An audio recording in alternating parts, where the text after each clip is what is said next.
ساتھ ہو۔ ہمارے خداوند یسوع مسیح کی پاک انجیل مقدس مرکز کے مطابق۔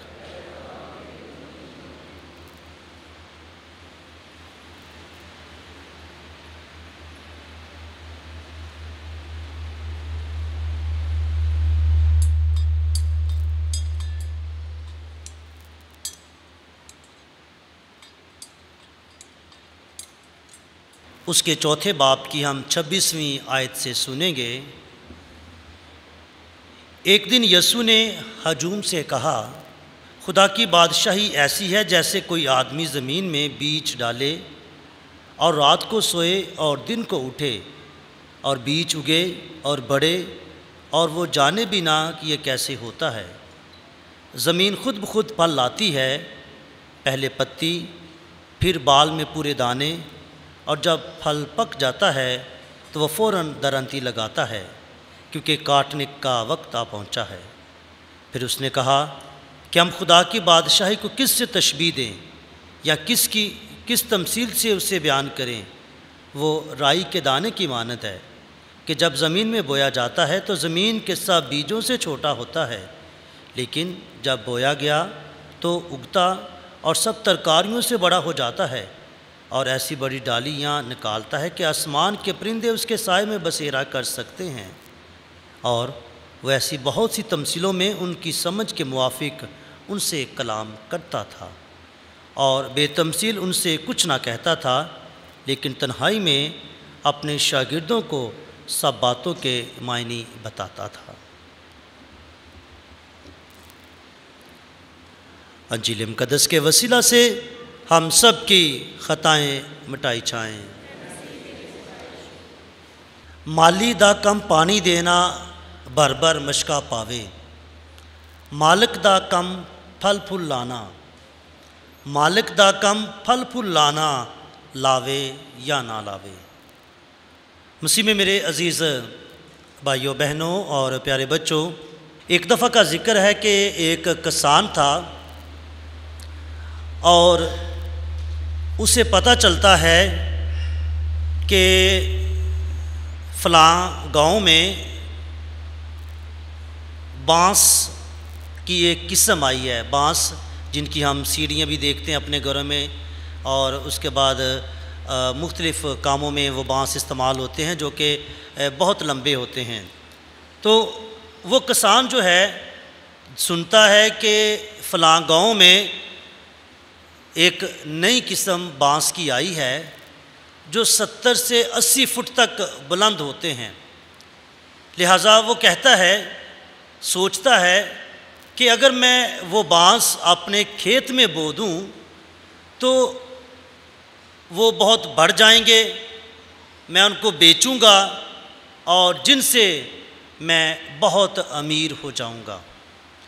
لہٰذا وہ شخص کرتا یہ ہے کہ اپنی جو جمع پونجی تھی اس کو لیتا ہے اور بانس کے جو بیج ہیں ان کو لینے چلا جاتا ہے۔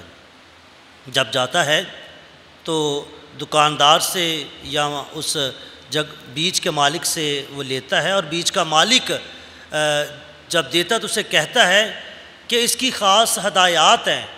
ہدایات کیا ہیں؟ کہ تم نے اسے روزانہ پانی دینا ہے، دیکھنا ہے اسے، اور انتظار کرنا ہے۔ 3 چیزیں تم نے کرنی ہے، روز کیا دینا ہے؟ پانی دینا ہے، اسے دیکھنا ہے اور انتظار کرنا ہے۔ وہ شخص آتا ہے، بیج بوتا ہے اور دیکھتا ہے کہ پہلے 6 ماہ انتظار کیا، اس نے کوئی نشو نما نہ دیکھی، کوئی بیج کی پرورش نہ دیکھی۔ سال گزر گیا، کوئی نام و نشان نہ آیا۔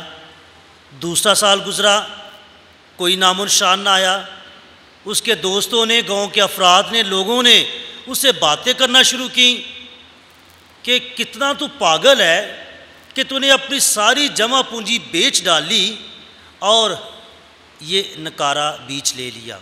تم نے سنی سنائی باتوں پر یقین کیا اور نکارا بیج لے لیا، اور تو 2 سال گزر گئے ہیں، تو نے اپنا پیسہ بھی برباد کیا، اپنی محنت بھی ضائع کی جو روز پانی لگا کے کرتا ہے، لہٰذا تیسرا سال بھی گزر جاتا ہے۔ تیسرے سال کے بعد کیا ہوتا ہے کہ ایک دن جب پانی لگا رہا ہوتا ہے تو اسے زمین میں کچھ کونپلیں نظر آتی ہیں، کچھ کونپلیں نکلتی نظر آتی ہیں۔ وہ دیکھتا ہے تو بہت خوش ہوتا ہے اور خوشی کے عالم میں اپنے گاؤں کی طرف بھاگتا جاتا ہے، خوشی سے پکارتا جاتا ہے کہ دیکھو میرا بیج جو میں نے بویا تھا وہ نکلنا شروع ہو گیا ہے۔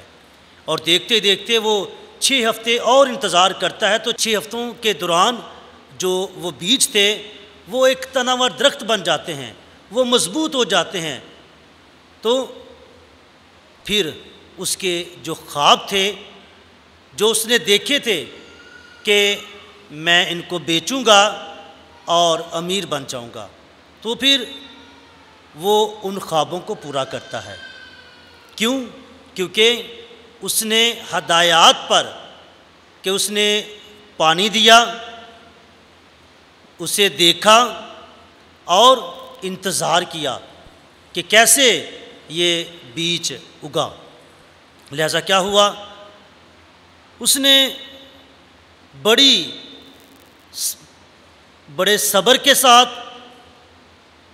انتظار کیا اور اس نے اس کا پھل بھی پا لیا۔ آج کی جو تلاوتیں جو ہیں، یہ تلاوتیں ہمیں یہی سبق دیتی ہیں کہ بیج اور درخت کا ہمیں سبق دیتی ہیں کہ کس طرح وہ شخص حلیمی کے ساتھ کام شروع کرتا ہے اور وہ برکت پاتا ہے۔ آج کی تلاوتوں میں بھی حزقیال کی کتاب میں سے جو تلاوت سنی اور انجیل مقدس میں تلاوت سنی، ان دونوں تلاوتوں میں بیج اور درخت کی مثال ہے۔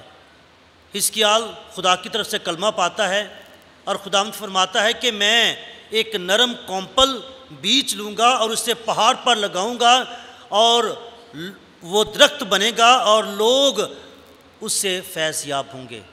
انجیل مقدس میں بھی مسیح خداوند نے تمثیل سنائی رائی کے دانے کی، سرسوں کے بیج کی، کہ چھوٹا ہے، بویا جاتا ہے، تو جب پودا بنتا ہے ترکاریوں میں سب سے بڑا ہوتا ہے تو لوگ پرندے جو ہیں اس پر آ کر بسیرا کرتے ہیں۔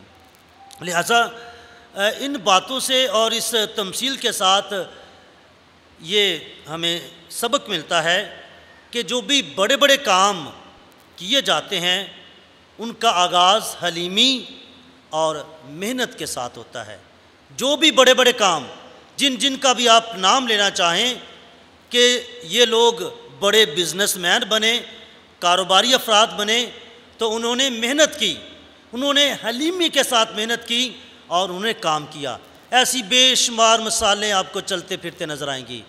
ہمارے پٹھان حضرات چھابڑی لگاتے ہیں، ریڑھی پہ آ جاتے ہیں، ریڑھی کے بعد دکانوں پہ آ جاتے ہیں، دہی بلے والے، پتہ نہیں کیسے کیسے مسالے آپ لے لیں، آپ خود ہی یہ بتاتے ہیں۔ کل میں گڑی شو سے گزر رہا تھا ایک ساکرامنٹ دینے کے لیے، تو مین بازار سے ریلوے گراؤنڈ کی طرف گئے تو وہاں پر میرے ساتھ جو بھائی تھا اس نے بتایا کہ فادر جی یہ جو کیری ڈبے کھڑے ہیں چلتے ہوئے، کہ ایک وقت تھا چند سال پہلے اس شخص کے پاس صرف ایک کیری ڈبہ تھا جو پک اینڈ ڈراپ کرتا تھا، آج اس کے پاس 5 ہیں، اور جس گھر میں یہ ابھی رہتا ہے وہ گھر جو ہے کرائے کا تھا، لیکن آج وہی گھر جس پہ یہ کرائے پہ آیا تھا آج اس کا یہ مالک ہے۔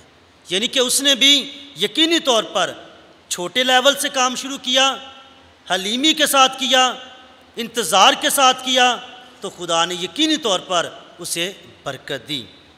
لہٰذا آج کی پاک تلاوتوں میں بالخصوص پاک انجیل میں مسیح خداوند ایک تمثیل کے ساتھ ہمیں آسمان کی بادشاہت کے متعلق آگاہ کرتے ہیں۔ تمثیل کا مطلب کیا ہے؟ تمثیل کے معنی تشبیہ یا مشابہ ٹھہرانے کے ہیں۔ یہ ایک ایسا قصہ یا کہانی ہے جس کی مدد سے کوئی سبق سکھانا، بات کو سمجھانا آسان ہو جاتا ہے۔ یہ ہماری روزمرہ زندگی سے لی جاتی ہیں اور ایسی تمثیلوں سے حقائق ہمارے ذہنوں میں نقش ہو جاتے ہیں جن کا اثر ہماری زندگیوں میں دیر پا رہتا ہے۔ خداوند یسوع مسیح جو کہ ایک عظیم استاد، عظیم مبشر، عظیم رہنما ہیں، جو اپنی تعلیم میں ندرت اور انوکھا پن رکھتے ہیں، انہوں نے خدا کے بیدوں کو ہم پر ظاہر کیا، اور ان کو ظاہر کرنے کے لیے انہوں نے تمثیلوں کا استعمال کیا تاکہ ہم آسانی کے ساتھ خدا کے بیدوں کو اپنی ایمانی آنکھ سے دیکھ سکیں، انہیں سمجھ سکیں اور اپنی زندگی کے مقصد اور پھل کو حاصل کر سکیں۔ ہماری زندگی کا مقصد اور پھل کیا ہے؟ پھل یہ ہے کہ ہم ہمیشہ کی زندگی کو پانا چاہتے ہیں اور خدا کی بادشاہت میں شامل ہونا چاہتے ہیں۔ یہ ہماری زندگی کا مقصد اور پھل ہے۔ یہ ایک مسیح زندگی کا مقصد ہے کہ وہ خدا کو دیکھنا چاہتا ہے، وہ خدا کی بادشاہت میں شامل ہونا چاہتا ہے اور ہمیشہ کی زندگی پانا چاہتا ہے۔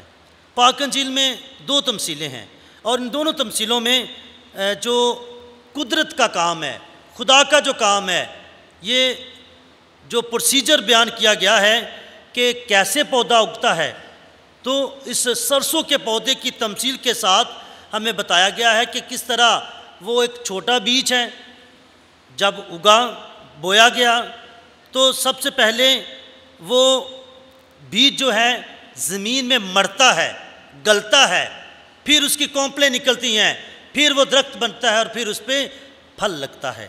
لہٰذا سرسوں کے بیج کی ایک اور خاصیت ہے کہ اس کی جو جڑیں ہیں وہ بہت مضبوط ہوتی ہیں۔ لہٰذا جب جس شخص کی یا جس چیز کی یا جس گھر کی جڑیں بنیادیں مضبوط ہوں تو وہ ضرور کامیاب ہوتا ہے۔ اپنی زندگی کی مثال لیتے ہیں،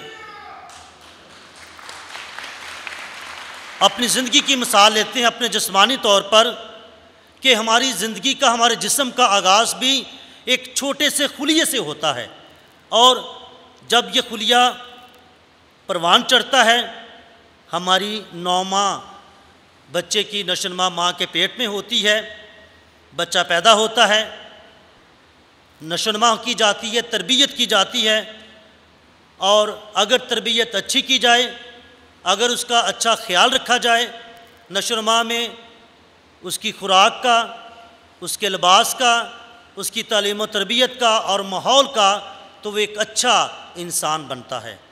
تو میرے سے یہ کب ہوتا ہے؟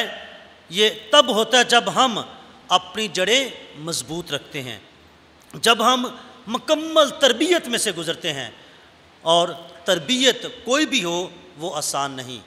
کہانت کی تربیت ہو جس میں 12 سے 13 سال سیمنری میں گزارا جاتا ہے، میڈیکل ڈاکٹر نرسز بننے کی تربیت ہو، اس میں بھی مشکلات ہیں، وکالت کی تربیت ہو، بزنس کی ہو، یا کسی ہنر کو سیکھنے کی تربیت ہو، تو اس میں سے مشکلات میں سے گزرنا پڑتا ہے، اپنے استاد کی مار کھانا پڑتی ہے، تو پھر جا کر ہم کوئی کندن بنتے ہیں، پھر جا کر ہم بھی استاد بنتے ہیں۔ لہٰذا جب ہماری تربیت مکمل ہو جاتی ہے تو ہم یقینی طور پر بہت پھل لاتے ہیں، اور مثالیں جو ہیں روزمرہ زندگی میں آپ کے سامنے ہیں۔ لہٰذا ہم سارے کے سارے دیکھیں تو ہم بڑے بڑے خواب دیکھتے ہیں، جو کہ اچھی بات ہے، مگر تربیت کے ایام میں سے ہم گزرنا نہیں چاہتے، ہم اپنی جڑوں کو مضبوط بنانا نہیں چاہتے۔ راتوں رات ہم امیر بننا چاہتے ہیں، لیکن یاد رکھیں اس بانس والے کی تمثیل، جس نے محنت کی، 3 سال تک پانی دیتا رہا، لوگ باتیں کرتے رہے، وہ پانی دیتا رہا، محنت کرتا رہا، دیکھتا رہا، انتظار کرتا رہا، تو پھر اس نے پھل پا لیا۔ لہٰذا ہم کو بھی اس بات کی ضرورت ہے کہ ہم بھی اس تمثیل کے ذریعے سیکھیں کہ ہم بھی روزمرہ زندگی میں محنت کریں، جو ذمہ داریاں ہیں ان کو نبھائیں، جو ذمہ داریاں دی گئی ہیں معاشرتی، اخلاقی، خاندانی، سماجی، ان کو پورا کریں وفاداری کے ساتھ اور انتظار کریں۔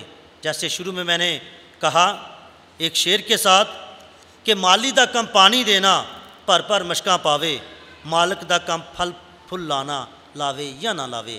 جب ہم محنت کرتے جائیں تو خدا ہمیں اس کا اجر دینے والا ہے۔ لہٰذا یہ محنت جو ہے نہ صرف جسمانی بلکہ روحانی بھی کرنی ہے، اور روحانی محنت کے لیے مسیح خدا نے کہا کہ ہم اپنے آپ کو آسمانی بادشاہت کے لیے تیار کریں۔ آسمانی بادشاہت کے لیے تیار کریں۔ آسمانی بادشاہت ہے کیا؟ آسمانی بادشاہت یہ بادشاہت ہے جس میں باغ عدن جیسا ماحول ہوگا، جس میں امن و انصاف ہے، جس میں پیار و محبت ہے، جس میں معافی اور قبولیت ہے، جس میں ایک دوسرے کی خبر گیری ہے۔ لہٰذا اس آسمانی بادشاہت کے لیے چند ایک ہدایات ہیں، جیسے اس بانس والے شخص کی تمثیل میں ہدایات دی گئیں کہ یہ کام آپ نے کرنے ہیں۔ اس بیج کے مالک نے کہا کہ تم نے پانی دینا ہے، تم نے دیکھنا ہے اور انتظار کرنا ہے۔ اسی طرح مسیح خداوند نے ہمیں بھی ہدایات دی ہیں۔ ہدایات کیا ہیں؟ کہ سب سے پہلے خدا کی بادشاہت میں شامل ہونے کے لیے اور انسانی زندگی میں کامیابی کے لیے ہم حلیمی اور عاجزی کو اپنائیں۔ پہلی شرط کامیابی کی حلیمی اور عاجزی ہے۔ حلیمی اور عاجزی تمام نیکیوں اور کامیابیوں کی جڑ ہے۔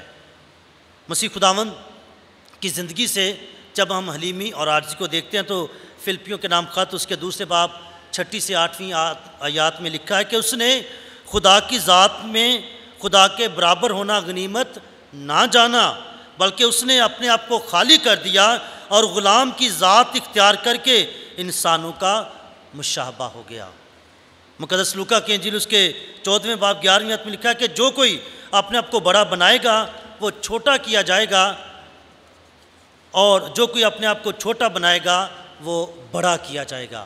تو یہ بڑا بننے کے لیے حلیم ہونا اور عاجز ہونا یہ لازم و ملزوم ہے، یہ بنیادی شرط ہے، کیونکہ حلیمی کے ساتھ ہم بڑے بڑے کام کر سکتے ہیں۔ عاجز ہوتے ہوئے ہم بہت سے دلوں کو جیت سکتے ہیں، حلیم ہوتے ہوئے ہم بہت سارے دلوں پر راج کر سکتے ہیں، جیسے مسیح خداوند آج بھی اپنی حلیمی اور عاجزی کے ذریعے آج بھی انسانیت پر راج کرتا ہے۔ آج بھی اس کی مثالیں دی جاتی ہیں کہ کس طرح وہ عاجز ہوتے ہوئے معاف کرتا ہے، صلیب پر جان دیتے ہوئے اپنے دشمنوں کو معاف کر جاتا ہے۔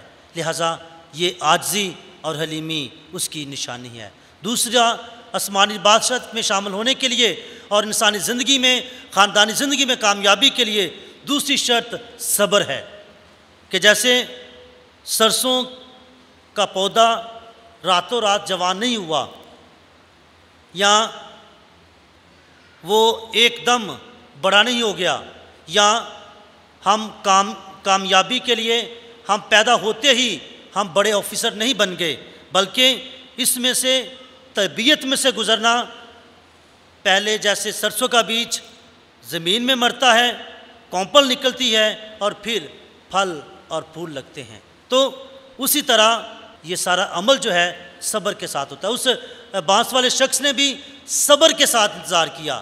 صبر، لوگوں نے باتیں کی، لوگوں نے کہا کہ تم نے یہ اپنا پیسہ ضائع کر دیا، اپنی طاقت توانائی محنت ضائع کر دی، لیکن وہ صبر کے ساتھ انتظار کرتا رہا۔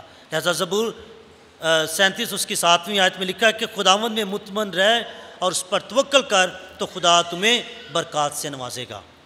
لہذا تیسری جو آسمانی بادشاہت میں اور خاندانی زندگی میں کامیابی کے لیے تیسری جو شرط ہے وہ تابعداری کی ہے، کہ کسی بھی مرتبے کو پانے کے لیے تابعداری کا ہونا لازمی ہے، چاہے وہ خاندانی مرتبہ ہو یا معاشرتی مرتبہ، جیسا کہ ہم رومیو کے نام خط اس کے 5ویں باب اس کی 19ویں آیت میں دیکھتے ہیں کہ لکھا ہے کہ کیونکہ ایک ہی کی نافرمانی سے بہت گنہگار ٹھہرے، ویسے ہی ایک کی فرمانبرداری سے بہت صادق ٹھہریں گے۔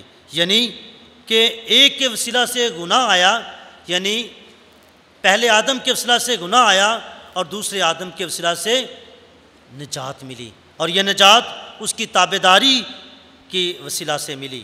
اور چوتھی شرط آسمان کی بادشاہ میں شامل ہونے کی ہے، وہ ہے محبت۔ پہلا کرنتھیوں اس کے 13ویں باب 7ویں آیت میں مقدس پالوس رسول نغمہ محبت بیان کرتے ہیں۔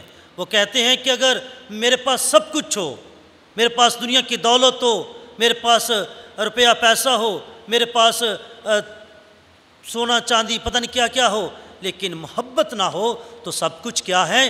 ہیچ ہے، سب کچھ ختم ہے۔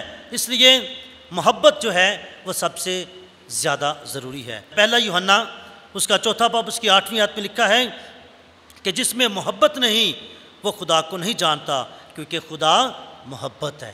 خدا محبت ہے اور محبت ہی سے وہ معاف کرتا ہے اور قبول کرتا ہے، اور وہ چاہتا ہے کہ ہم یہی محبت اپنے عزیزوں کے لیے رکھیں۔ لہٰذا میرے جو یہ ایمان کا جو بیج ہے، یہ ایمان کی بنیادی جو تعلیم ہے، یہ بپتسمہ کے وقت ہماری زندگی میں یہ بیج بویا گیا تھا۔ ایمان کا یہ بیج ہماری زندگی میں بویا گیا تھا۔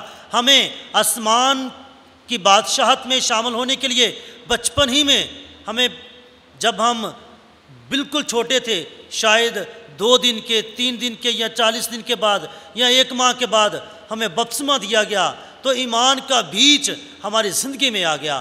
ہمیں یہ دعوت دی گئی کہ ہم اب سے آسمانی بادشاہت کے لیے اپنے آپ کو تیار کریں، اور اس بادشاہت کے لیے ہمیں تربیت کا حکم دیا گیا کہ ہم نے اپنے والدین سے، دھرم والدین سے تربیت کو پانا ہے، اور اس تربیت میں سے گزرتے ہوئے آسمانی بادشاہت میں شامل ہونا ہے، کیونکہ یہ ایک پروسیجر ہے، یہ ایک طریقہ کار ہے۔ جیسے آج کے انجیل مقدس کی تلاوت میں سنا کہ مسیح یسوع نے کہا کہ کسان بیج بوتا ہے اور بیج بو کر وہ سو جاتا ہے، دن گزرتے ہیں، لیکن وہ نہیں جانتا کہ زمین کی تہ میں بیج کے ساتھ کیا ہو رہا ہے۔ ویسے ہی ہماری زندگی ہے، ہم آگے بڑھتے جاتے ہیں، ہماری زندگی میں بہت سارے اتراؤ چڑھاؤ آتے رہتے ہیں، مشکلات، پریشانیاں، مصیبتیں آتی رہتی ہیں، لیکن ہم ان میں وفادار جب رہتے ہیں، جب ہم تابعدار رہتے ہیں، فرما بردار رہتے ہیں اور اپنی ساری تربیت کے ایام میں سے گزرتے ہیں، تو پھر ہمیں اس کا پھل بھی ملتا ہے۔ اور پھل کیا ہے؟ ہمیشہ کی زندگی۔ جب ہم جان دینے تک وفادار رہتے ہیں تو ہمیں ہمیشہ کی زندگی کے تاج کی نوید سنائی گئی ہے کہ ہمیں ہمیشہ کی زندگی کا تاج مل جائے گا۔ جب ہم لگاتار وفادار رہتے ہیں تو پھر ہمیں خزانہ مل جاتا ہے، اور پھر جب ہم جان دینے تک وفادار رہتے ہیں تو ہمیں خدا کی جو بادشاہت میں حصہ ہے وہ مل جاتا ہے۔ خداوند سے آج کے دن یہی دعا کرتے ہیں کہ خداوند ہمیں یہ قوت دے تاکہ آج کی تمثیل کے ساتھ ہم ہمیشہ اپنی زندگی کا جو پروسیجر ہے، آسمانی بادشاہت کو جو طریقہ کار ہے، اس کو سمجھیں اور ان اصولوں کے مطابق عاجزی، حلیمی، تابعداری، صبر اور محبت کے ساتھ ہم آسمانی بادشاہت کے لائق بنتے جائیں۔ مسیح ہمارے خداوند کے وسیلہ سے۔